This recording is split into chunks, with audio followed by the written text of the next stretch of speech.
Shalom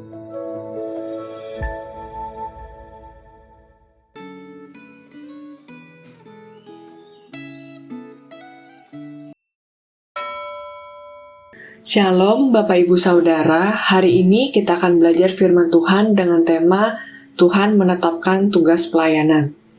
Sebelum kita merenungkan firman Tuhan, mari kita berdoa.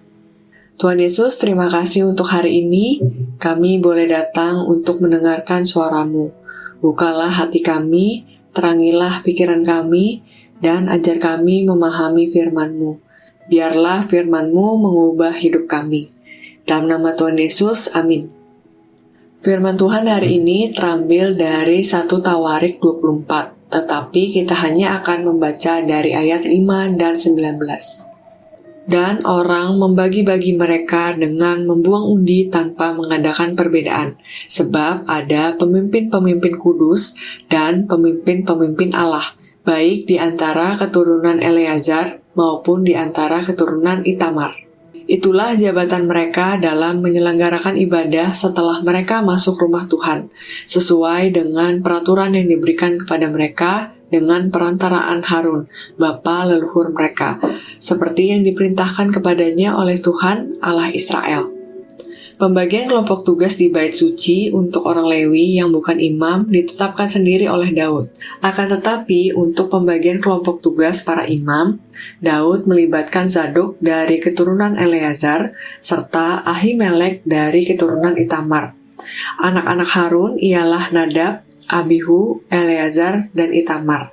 Nadab dan Abihu mati tanpa memiliki anak, sehingga jabatan keimanan Harun diteruskan oleh Eleazar dan Itamar serta keturunan mereka. Pembagian tugas dilakukan secara adil di hadapan seluruh keturunan Harun serta para pembesar, dan dicatat oleh panitera yang juga seorang Lewi, yaitu Semaya bin Nataniel.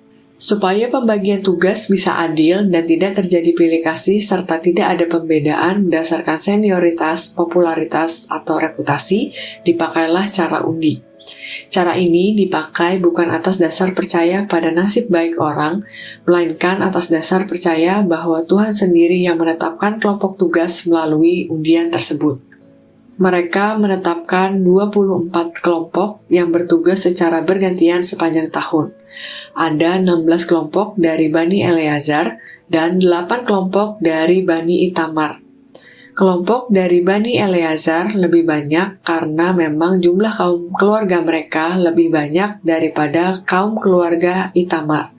Jadi, pembagian ini benar-benar adil dan tidak membeda-bedakan.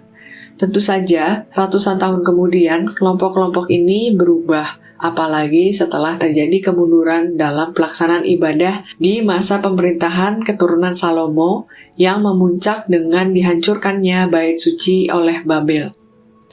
Kita tidak tahu sejauh mana Tuhan memelihara kelompok-kelompok ini. Namun, setidaknya ada satu nama yang tercatat di Perjanjian Baru, yaitu Abia, yang merupakan kelompok ke-8.